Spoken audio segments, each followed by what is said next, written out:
बिहार में इस साल विधानसभा चुनाव होने वाले हैं। टीएनपी न्यूज चुनाव से जुड़ी हर खबर लगातार आपको दिखा रहा है। टीएनपी का चुनावी रथ पिछले 5 महीने से बिहार में शहर से लेकर गांव-गांव तक घूम रहा है। अपने मन पसंदीदा चैनल पर जनता खुलकर अपनी बात भी रख रही है। आज हम बात करेंगे मधेपुरा विधानसभा की। मधेपुरा विधानसभा सीट पर पिछले 3 चुनावों में लगातार आरजेडी का दबदबा रहा है। यहाँ के यादव मतदाता निर्णायक भूमिका में हैं। इसके अलावा अन्य पिछड़े वर्गों की भी यहाँ बड़ी संख्या है। यादव मुस्लिम के गठजोड़ से ये सीट आरजेडी का गढ़ बन चुकी है। यादव बहुल इस सीट पर ज्यादातर यादव नेता को विधायक बनने का मौका मिलता है। अब तक यहाँ 17 विधानसभा चुनावों में केवल यादव समुदाय के उम्मीदवारों को ही जीत मिली है। इस सीट से वर्तमान में आरजेडी के चंद्रशेखर यादव विधायक हैं। मधेपुरा की राजनीति में लालू प्रसाद यादव, शरद यादव और पप्पू यादव का नाम हमेशा चर्चा में रहा है। दिलचस्प बात यह है कि इनमें से किसी का भी मूल संबंध मधेपुरा से नहीं रहा, फिर भी इनका राजनीतिक जीवन इस जिले से जुड़ा रहा। इस विधानसभा के लोगों के लिए बेरोजगारी, कृषि सुधार और युवाओं का भविष्य प्रमुख मुद्दे हैं। हमारी सहयोगी अपराजिता ने मधेपुरा के मुरलीगंज में लोगों से बातचीत की, उनका मूड जानने की कोशिश की। आइए सुनते हैं जनता ने क्या कुछ कहा।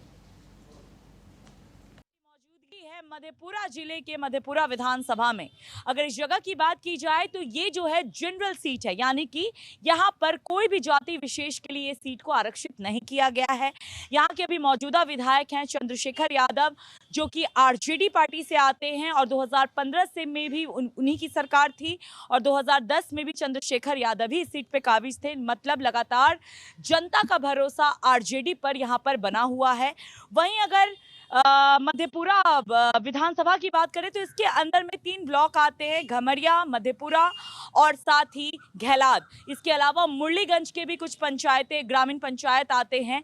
ऐसे में अब यहाँ पर जनता के चुनावी मुद्दे क्या हैं, कितने विकास के काम हुए हैं, सरकारी परियोजनाओं का कितना उन तक लाभ पहुँचता है, यहाँ की जनता क्या सोचती है, इस बार वो सत्ता परिवर्तन करना चाहती है या फिर वो सरकार बदलना चाहती है, इन्हीं सभी मुद्दों को लेकर हम मधेपुरा की जनता से बात करेंगे और उनकी राय जानने की कोशिश करेंगे। जी, सबसे पहले अगर आपसे बात करें, मधेपुरा में कितना विकास हुआ है, क्या विकास के जो पैमाने सेट किए गए हैं उस पर कुछ काम की है सरकार?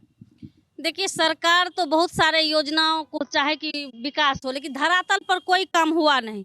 क्योंकि धरातल पर काम करने के लिए आप देखिएगा कि उन धरातल पर जा करके देखिएगा कि इनको क्या दिक्कत है, तब जाके वो काम आएगी। तो सरकार कहीं ना कहीं विफल है।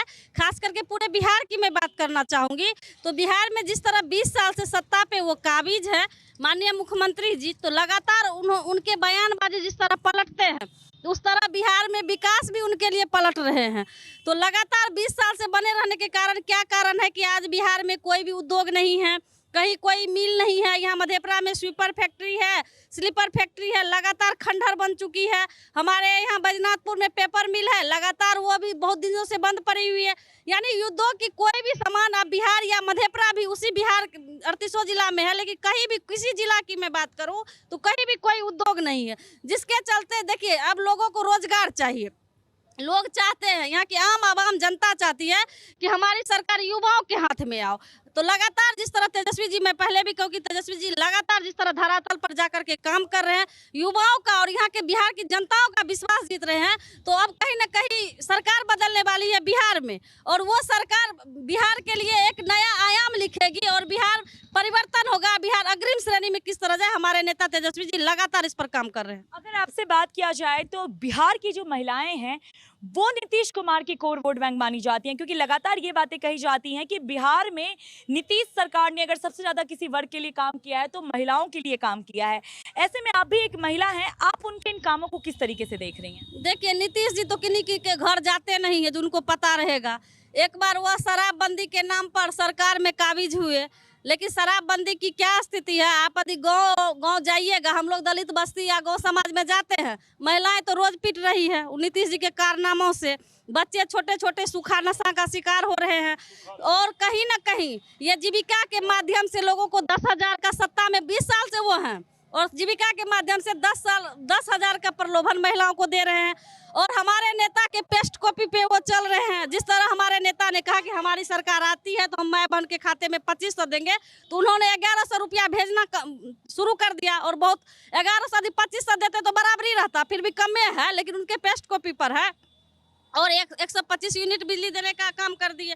और लगातार जो महिलाएं हैं तो वह शराबबंदी के नाम पर सत्ता में आए थे, और युवा युवा जो थे उनको लगता था कि कहीं ना कहीं नौकरी रोजगार मिलेगा, तो इस तरह वह करके 5 साल 10 साल 15 साल 20 साल राज कर लिए। लेकिन अब बिहार की जनता उसको बख्शेगी ना। और महिलाएं खास करके वह यदि क्षेत्र जाए नीतीश जी अपने से, तो महिलाएं किस तरह झाड़ू से मारती है, क्योंकि महिलाओं की जो मार होती है वह कहीं ना कहीं दिल से निकलती है, क्योंकि वह पीड़ित है। और नीतीश जी को क्या पता महिलाओं का दुख दर्द, वो क्षेत्र जाके पता करे कि क्या स्थिति है बिहार की महिलाओं का।